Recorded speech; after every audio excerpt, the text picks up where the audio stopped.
Good morning, everybody. Can everybody see that okay? First of all, my name is Damian Smith. I'm the owner of a company called Guerrilla Social Media. Basically, my business is I teach businesses and business professionals how to implement strategies with social networking, blogging, and pretty much anything that's online and free. Today we're going to talk about social media basics. This is a presentation that I put together a few weeks ago for another group, so bear with me. First of all, a little bit about me. Like he was saying, Mark said I was in the Navy for 9 years, 7 months, and 23 days. Okay, so when I got out of the Navy, I didn't know what I was going to do with my life, so I started selling insurance with this company called Prepaid Legal. Anybody ever heard of that company? Okay, well, it's a network marketing company, but I wasn't doing network marketing. I was actually selling small business and group benefit plans to businesses just like you. Well, like you said, I didn't like cold calling. I pretty much stunk at it because I was in the Navy for 10 years. In the Navy, no means no. Okay, it means heck no. And if you ever ask me again, you'll probably be affected in your evals, right? That's what the military is about. So basically, I started using the internet. I started blogging, and in 2009, these are my web statistics for 2009. I got 51,000 hits on my website. Okay, now I know 51,000 hits is a lot, but what's really significant about this is it's a website that I couldn't optimize. I couldn't do anything to it to generate traffic. It was all stuff that I was doing outside of my Prepaid Legal website. So I also went out and I got this free Google business listing. Anybody have that Google Places listing? Okay, well, it's free. If you don't take anything from this class, you should go out today and get a free Google business listing. Now, the optimization, that's a little bit tricky, but at a minimum, your business should be able to be found on Google, and very few of your competition is doing that. Okay, so I rebranded myself as that legal guy because Prepaid Legal kind of had a negative connotation, and I wanted to make it my own. So I rebranded it, and even now today, if you Google small business consulting or small business Norfolk, you will usually find my old business like in slot 1 or 2. So a lot of people started asking me to help them for free, and my ex-wife said I was helping too many people for free, and so I started a business. So I'm not a marketing guy. I didn't go to school for 4 years and learn about marketing. I was just like you, trying to kind of fumble around and bumble around online. And I kind of came up with 3 things that were kind of simple, and I started, coming up with blogs and strategies and things like that, and that's how my business came about. So when I started the business, I had to kind of reprove myself that it wasn't just a fluke. So if you Google the term social media Virginia Beach, my business is based in Norfolk. You are actually able to find Guerrilla Social Media slot number 1 for the Google Places listing, but also down below in the organic ranking, I'm also slot number 2. Number 1 is actually an event that me and my friends put on like 3 years ago.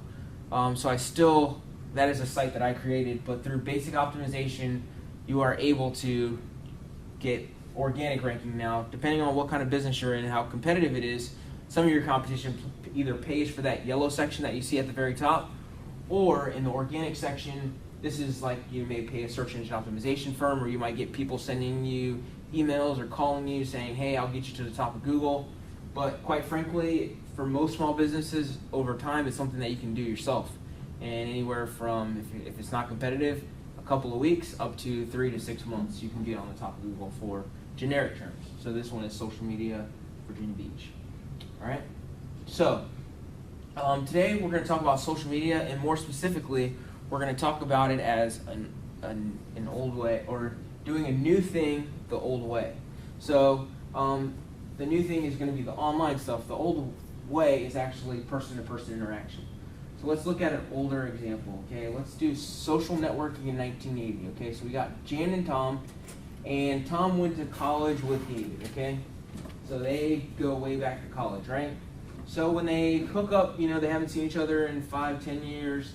They meet each other at a Walmart or a Starbucks, and Dave said, hey, I'm a financial planner. So they say, oh, well, we know Dave, we trust Dave, we went to high school or college with him, we got drunk with him, we studied with him, whatever. So we trust him enough, and we're going to give him our money. So they give Dave all their money to invest, and he makes them a pile of cash, right? So they are now really happy with Dave's business because he's their friend, and he did great business for them, right? So, of course, they're active in their church, or maybe they're in the PTA, or maybe, they just have like a card game that they play with their friends. But they have pretty much their own little social network. we'll use Jan as an example because in our society in general, women are the most well-connected, believe it or not. I mean, like, if you think about your mom or your sister, your cousin, they're very active in the community, they're very social. So Jan's network is anywhere from 2,000 to 3,000 people, okay? And everyone in here, if you are a business person, if you own your own business, and you're over 40, you know at least 3,000 people on a first-name basis. And that means that there are 3,000 people that if you wanted to have lunch with them today and they had free time, they would probably say yes, or coffee or something. They would meet with you. So we're not even counting your enemies that, probably don't like you. So you probably know even more. But Jan, she's busy, she's, nowadays especially, she's got a job, she's got kids to manage. So the chances that she's going to tell the people that she networks with or she interacts with on her daily life about how awesome Dave is very limited because life happens. So as business people, we're trying to find more creative ways to generate referrals or word-of-mouth awareness in our community. And unfortunately, the traditional ways of, hey, you got to meet Dave, are not as easy as they used to be. So today we're going to talk about three things. The first thing we're going to talk about is the psychology of social media. And that is because, okay, a little bit out of order. Oh, there we go. All right, so I just want to hit on myself. So the psychology of social media is that social media is, most people are afraid to use it because they think it's all about technology, but it really isn't. It's mostly about psychology and sociology and knowing people's behaviors.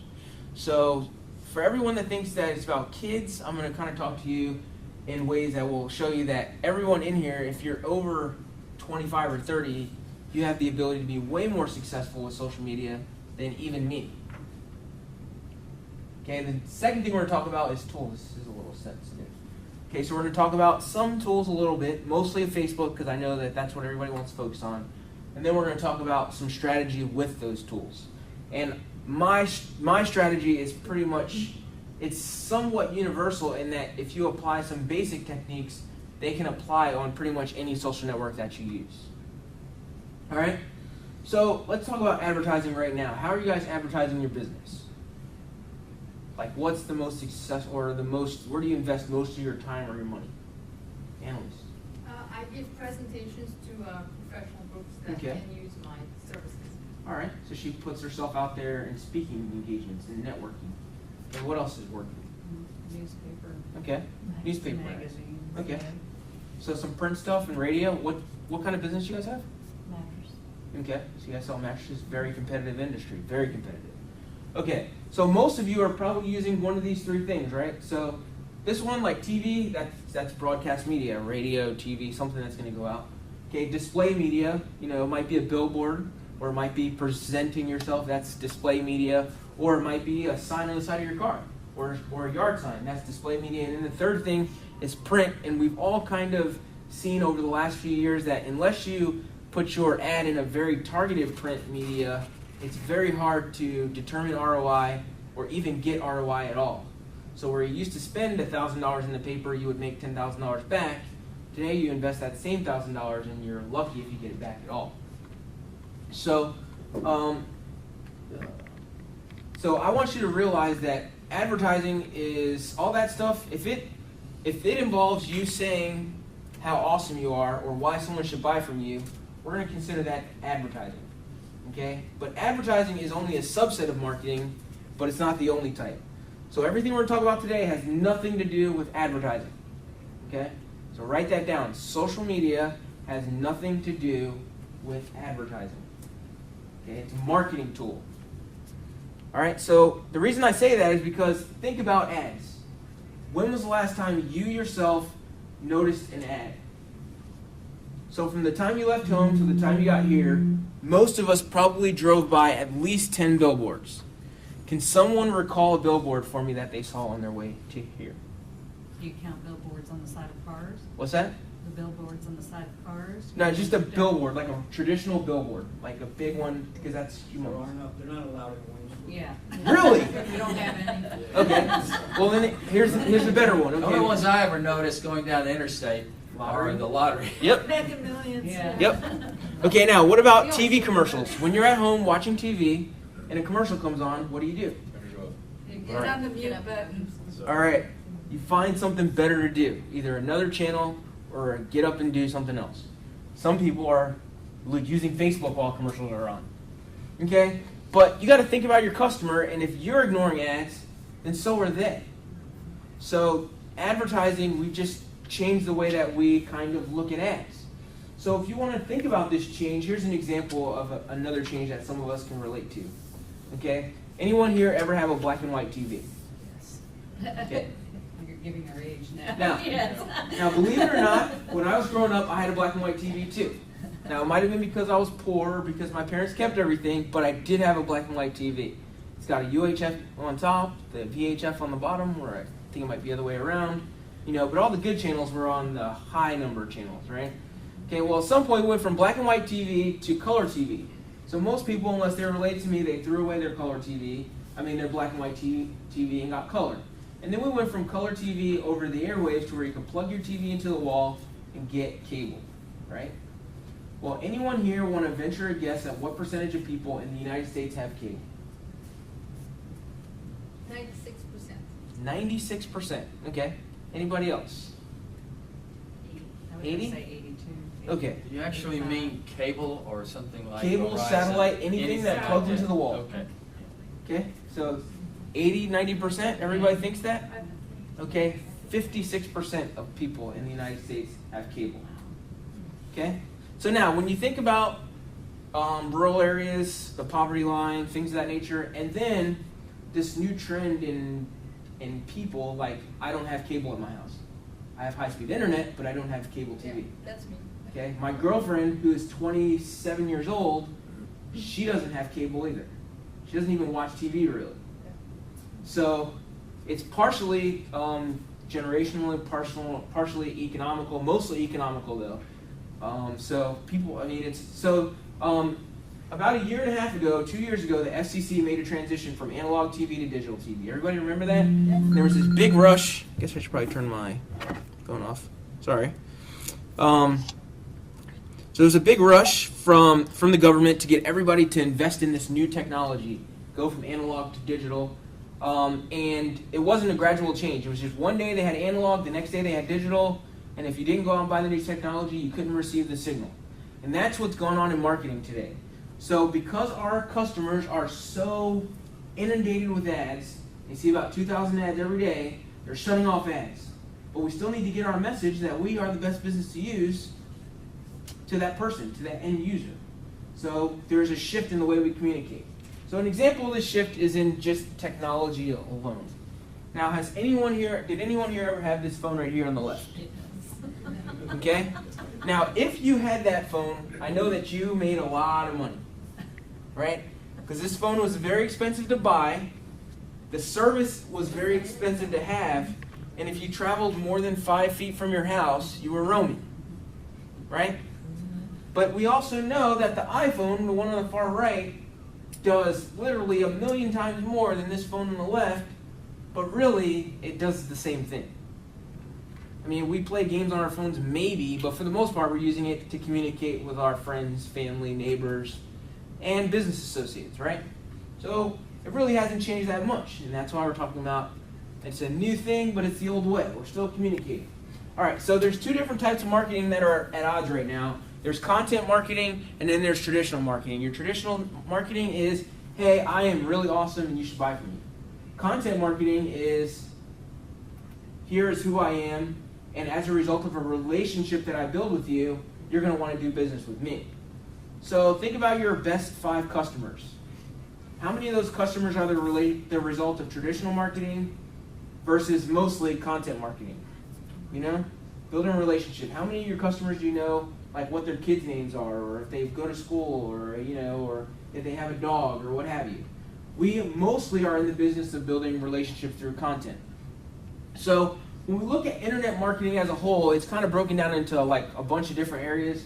I'm going to try to go through these quickly. The first one is your website. Who's got a website? Who doesn't have a website, I guess? Okay, one person. Yeah, we've kind of gotten to the point where most of us feel like, depending on what our business is, we need a website. Analytics, your business is a little bit different. Website may or may not help you. But from a search engine optimization standpoint, it could, because people might be searching for you. But Your website is like your storefront. That is where people are going to see your goods, and this is where you get to say how awesome you are. Now, the next thing is like banner ads. And banner ads are like click marketing, things of that nature. You know, if you go to a website, there's a big banner at the top. Again, that's like a billboard, but on the internet. Okay, search engine optimization. Is anyone here investing in search engine optimization? Okay, in a very, very basic just definition, search engine optimization is using keywords on your website and links around the internet to get your website higher on Google and other search engines. Okay, so using words and links to get to the top of search engines. Now, especially if you're in a very competitive field, or if you just want, when someone Googles your industry, you want to be found for that, search engine optimization is the way to go. Can be expensive and time consuming, but what in marketing isn't? Okay, click marketing is what I was talking about earlier, where if you go on Google and you Google something, there's that orange box at the top. Sometimes you'll see stuff on the side. Those ads are very effective because you don't pay unless someone clicks on your ad. So if your ad stinks, then no one's going to click on it, but at the same time, you're not going to pay. And if it's really good, you're going to get a ton of traffic because lots of people are going to click on it, and it's going to be qualified traffic. So someone's going to search for Realtor Williamsburg, and when they search for Realtor Williamsburg, your ad will show up. Someone will click it, and they're going to see your face, and it's going to say Williamsburg. And anybody here a realtor? Anybody? Okay, good. All right, so but you get the idea. That's what click marketing is for. And then finally, you've got social media. Social media is all about building relationships and things of that nature.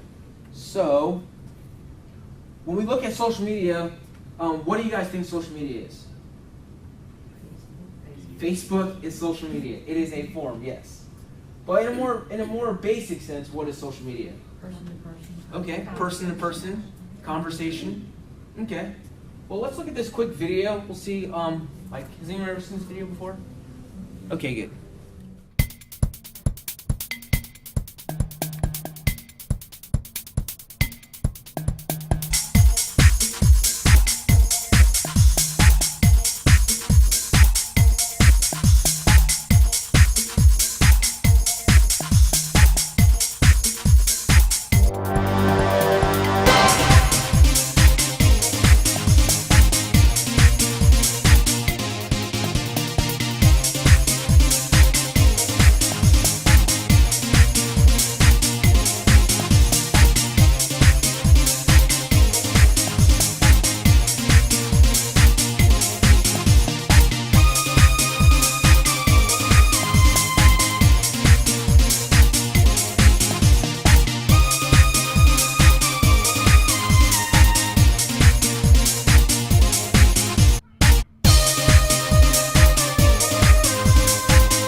Oh, I know. But do you know why that is? Because the revolution. Right. There was a revolution in Egypt where they overthrew the government that was oppressing the people, and the government shut off all forms of communication, but they couldn't shut off the internet. And it was basically, the revolution in Egypt was fueled on Facebook pretty much. Like 90% of it was.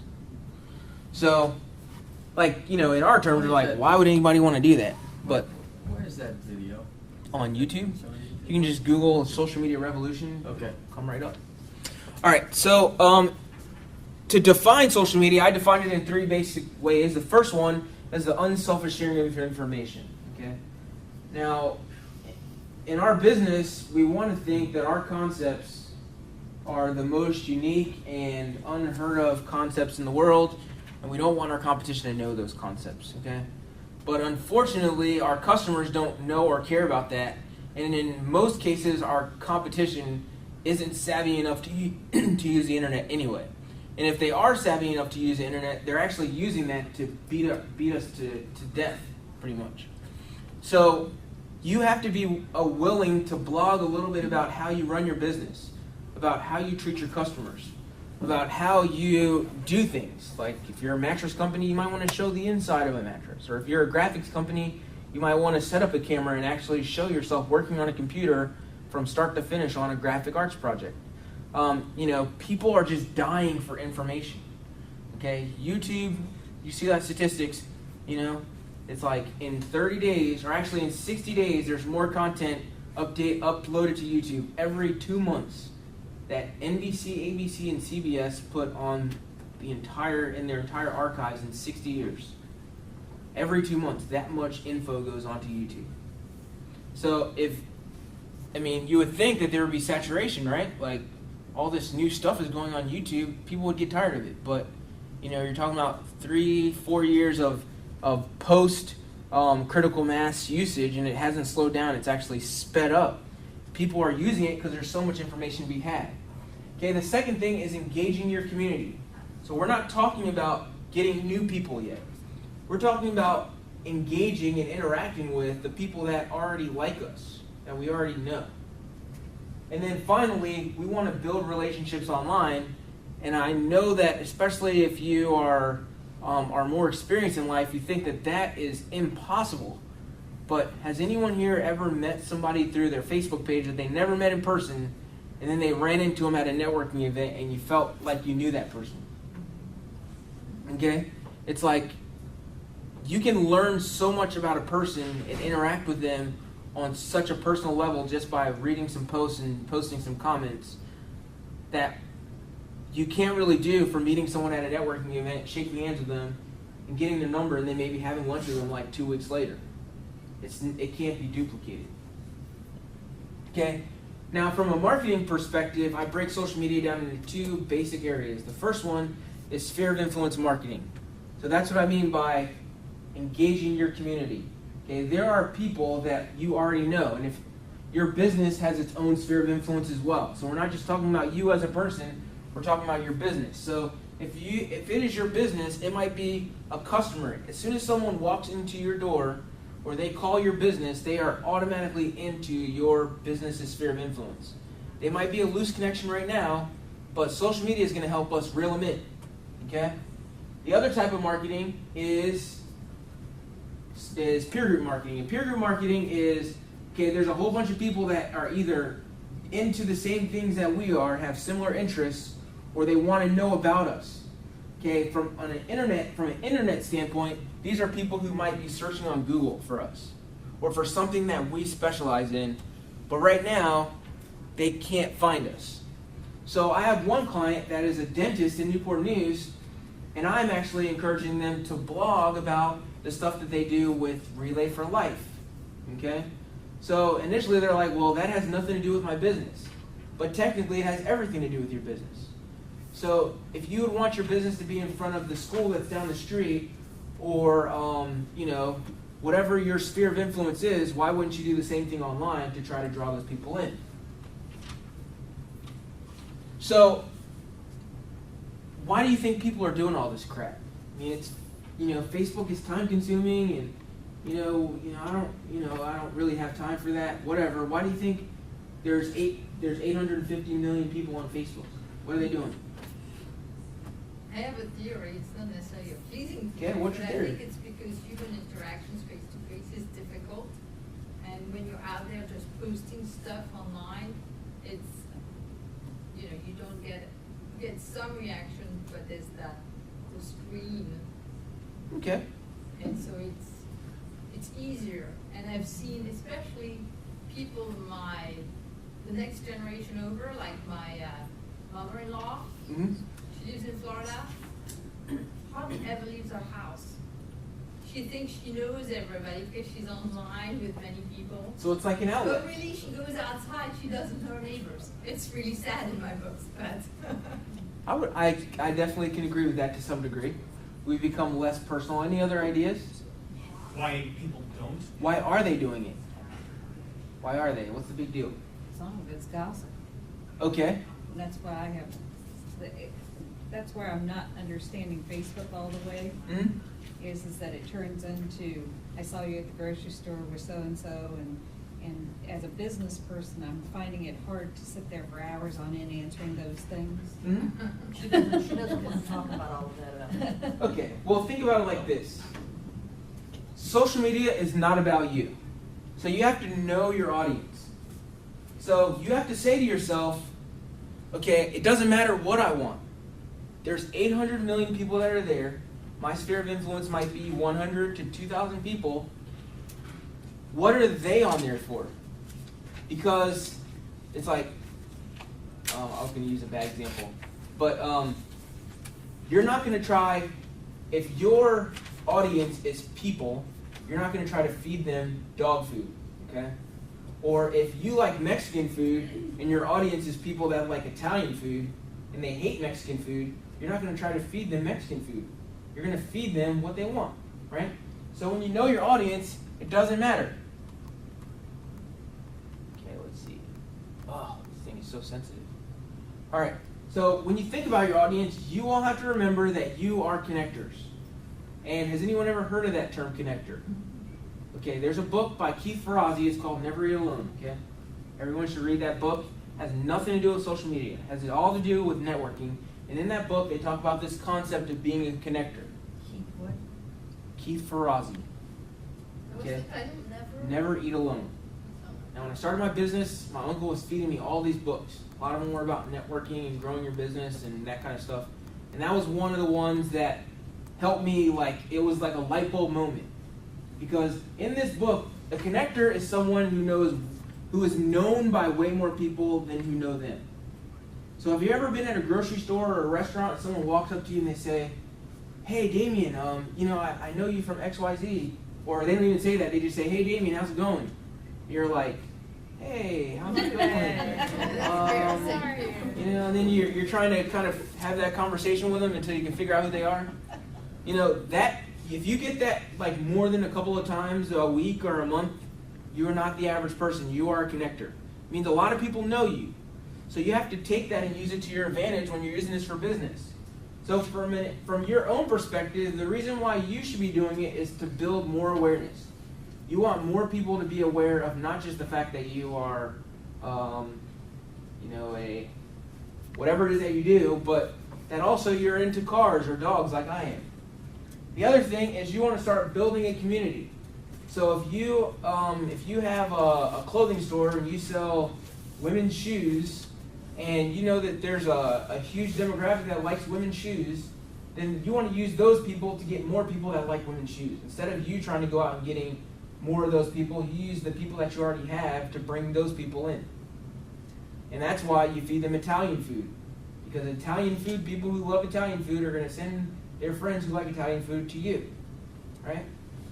And then finally, you want to share information unselfishly. Okay? So the more information you share, the more people are going to be drawn to you. So without activity, you can't have growth, right? So that's why you want to share, share, share.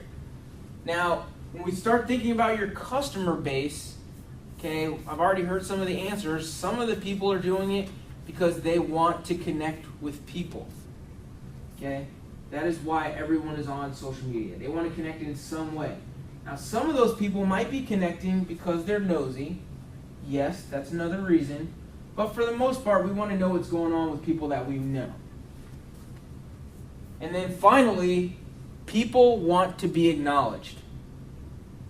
So as a business person using social media, you want to acknowledge your customers in any way that you can. Okay? Some of the ways that you can acknowledge them is through, telling stories, but most importantly, asking people for their opinions, getting their feedback and suggestions on what you can do to be more successful with your business, things of that nature. But when I was in network marketing, one thing that they used to always say was like, it just seemed like it was so annoying. But now that I'm actually interacting with people and I kind of understand the psychology behind it, it makes so much sense. They used to always say that facts tell, stories sell. So try not to be so fact-driven about how great your business is and how awesome you are, and let the stories do the selling. So if you have great testimonials of customers, acknowledge them and say, hey, thanks so-and-so for this great testimonial, and post it. Or if you have somebody that always comes in your store and they talk about pictures of their dog, ask them, hey, can you send me some pictures of your dog? I'll put them on my Facebook page. So you're giving them their 15 minutes in ways that are going to strengthen your business in so many more ways than a newspaper ad or a TV ad or anything can do. Okay? So we're going to talk about branding for a second, and then we're going to get into some Facebook stuff. So when you think about branding, your brand is made up of a bunch of different things. So here's my brand. It's made up of 5 things.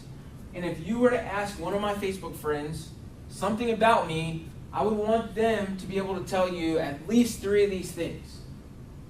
Okay? So that's why I recommend the 80-20 rule for pretty much all personal social networks. That'd be Facebook, Twitter, Foursquare, anything like that. 80% personal, informational, educational, 20% business.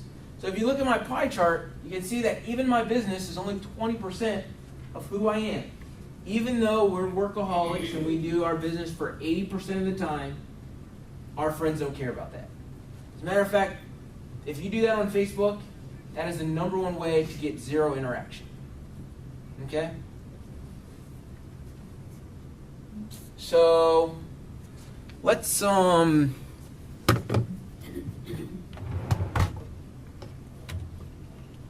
back out of this. I probably should have logged in, but we're going to go to Facebook.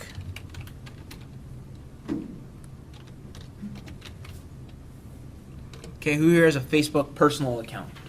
Personal, like you yourself, okay? Business pages, who's got a business page? Okay? Who's got a personal account that's supposed to be a business page?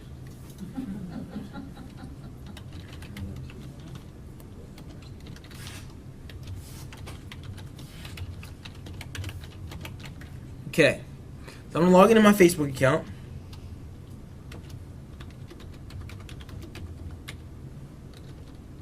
And I'm going to show you how my page is operated, and also some examples of some pages that that I think are successful. Okay.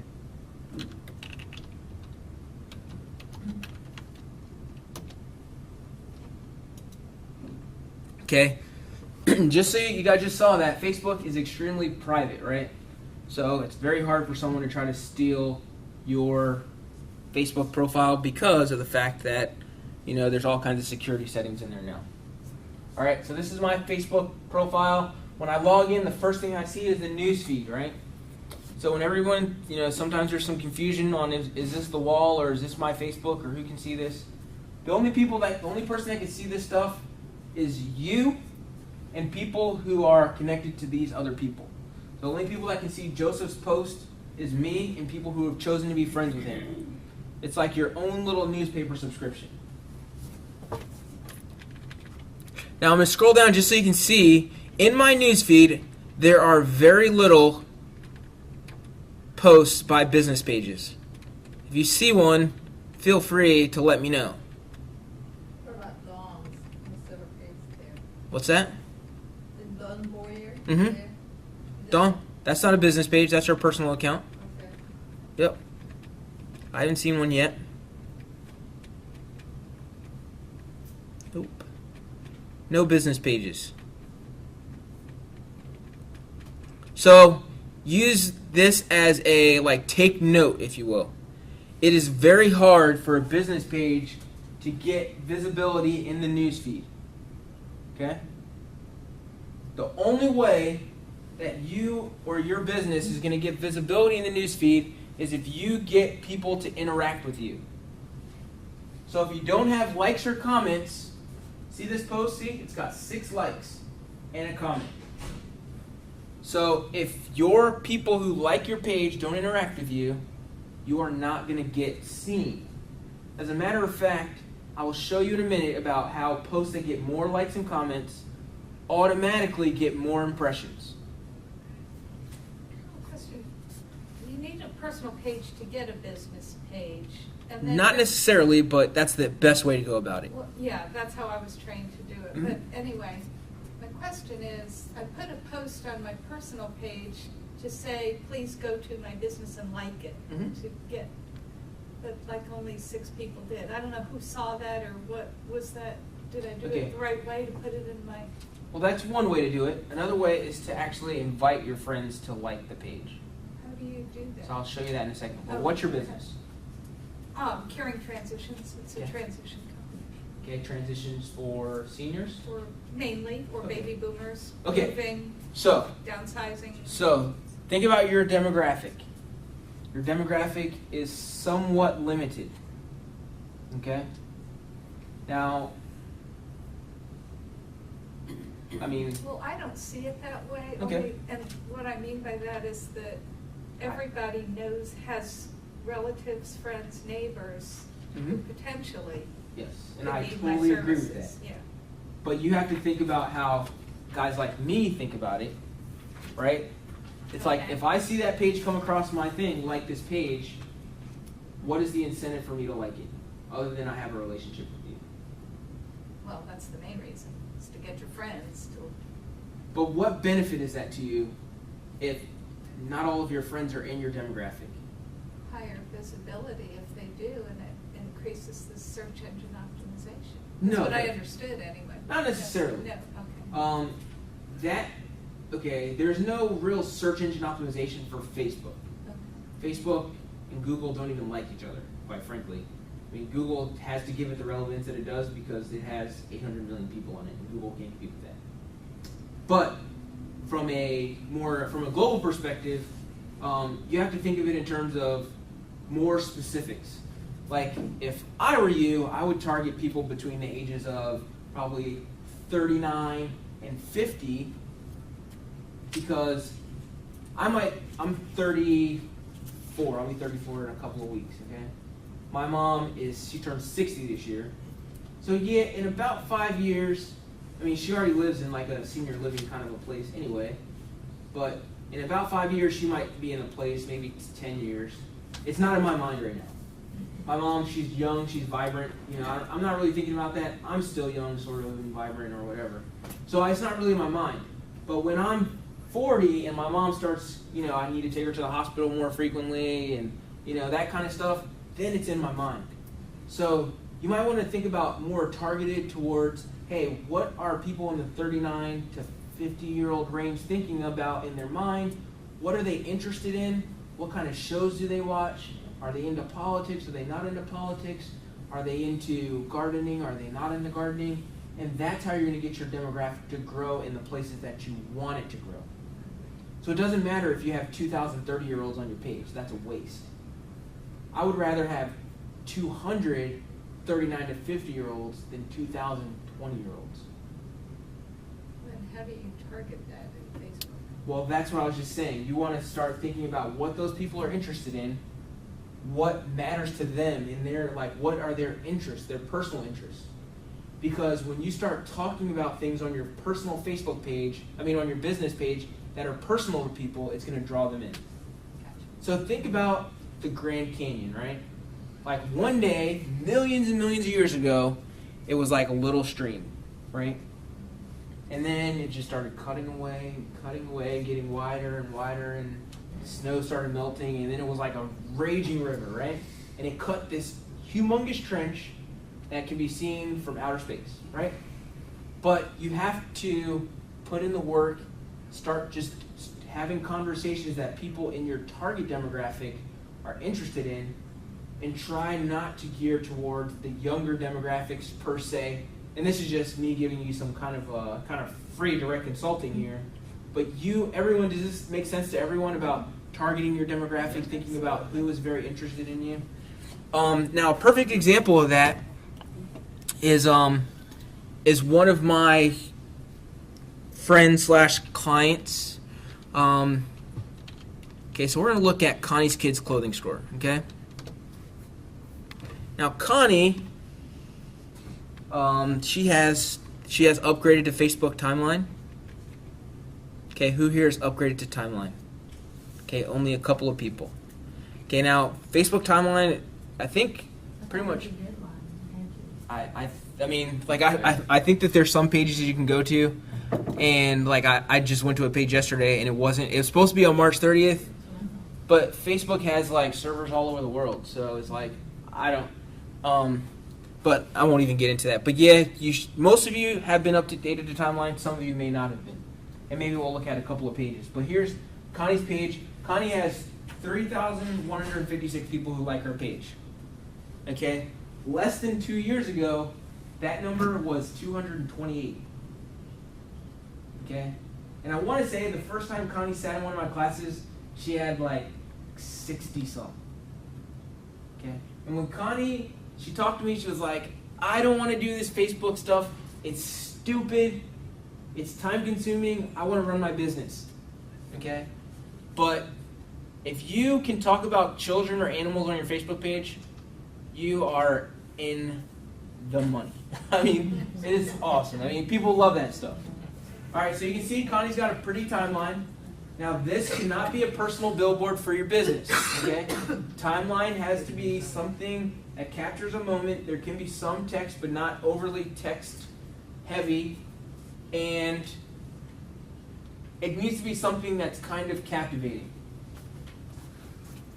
So... Can I ask a question? I don't mean to interrupt you, but... No, go ahead. Okay, mattress industry, your first response was a lot of direct competition. Mhm. So what we need to do is, what I'm understanding from you, is make it about us. Oh, yeah, without question.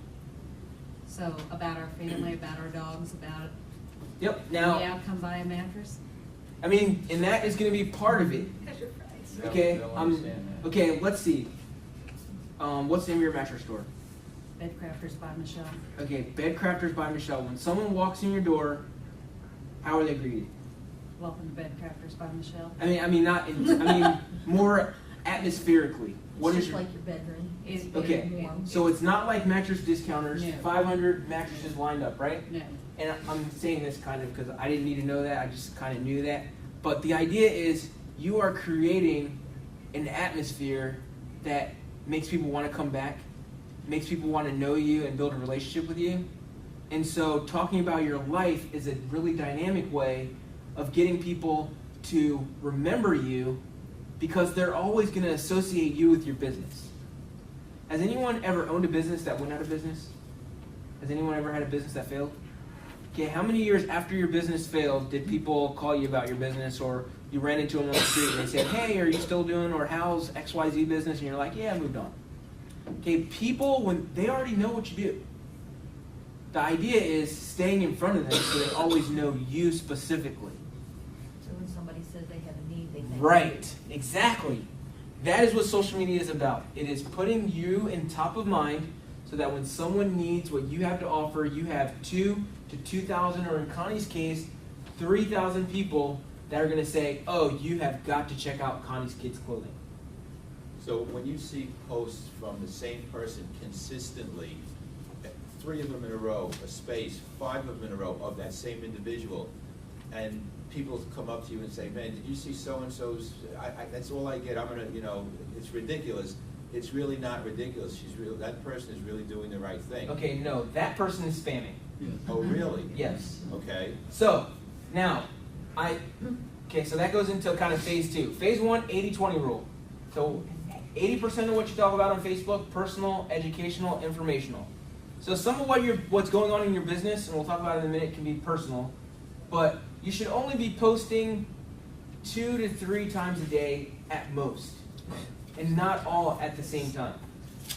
But you do have to post every day. Okay? So she is, if your demographic is mostly women, Pinterest is a great way to go. We don't have time for that. Okay? Now, here it is. Here's a post. Quack, quack. Mary Kate is adorable in her duck short set by whatever, don't you think? Now, it's just a picture of a cute little girl. She's wearing something that Connie probably sells. But most people are just like interested in how cute this little kid is. Okay? But the posts that get the most interaction, click like if you agree. Grandmas are mommies with frosting. Oh, yeah. Okay? Now, Connie's demographic are 2 types of women, okay? Women that are 55 and older. And by the way, fastest growing demographic on Facebook, women 55 and older, 300% growth, 3 years in a row. Okay, think about what 300% growth means for a second. Okay? So, and we'll just say, let's just say that in 2009, there were 300 women over 55 on Facebook. And I know that there were way more than that in 2008. 300% from 2009 to 2010. And then whatever that number was in 2010, they had 300% from 2010 to 2011. Okay? That is humongous. So, she is totally engaged in her demographic. She posted that, 31, 32, 33 likes, and 4 comments. Okay? So, all these people know that Connie's Kids is a clothing store. They gotta know. Because they're seeing her stuff. But also, they're commenting and interacting with her stuff. See what I mean? So you can kind of actually see how 80-20 rule is kind of in the works, okay? Let's see what else she's got here. Got Soul Project. That's some nonprofit stuff that she did. Lottery. She did, hey, I bought a lottery ticket. Did anybody see that phenomenon? Hey, I bought a lottery ticket. Anybody that likes this post will get 10 grand off of my lottery winnings. Did anybody see that? Chiropractor in California or something did that. And a bunch of other business people, they took that idea. So if you see an idea that someone else does on Facebook, it is okay to steal it. Preferably don't steal somebody who's your competition down the street, because that just looks bad. But if you see somebody that's out in California or New York or even Richmond that does something that's really interesting, and you think, oh, well, that could apply to my demographic, let me try that. It will probably work and be successful. All right, now the reason that we like Timeline is because you can actually go through the life of your business page and see stuff all the way back to inception. Okay? See, earlier in 2012, you can click over here. When was it founded? Going back to 2000, well, her company was founded in 1987, but she joined Facebook in 2009. Okay? So, another thing that I like about Timeline is when you log in, only you see this stuff at the top. It tells you, hey, here are some people who have interacted with you recently. Here are some people who have liked your posts recently, and here's how recently they liked. So she's getting likes every single day. And then they give you insights. Okay?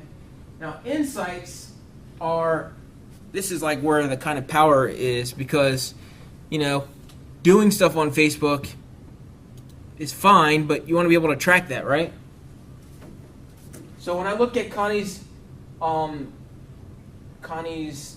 insights, first of all, it tells you how many likes she has. And remember I told you you have a sphere of influence, right? And a peer group. Okay, your sphere of influence is not just the people you know, but the people who are connected to the people that you know, right? Connie's sphere of influence is 1,031,000 people.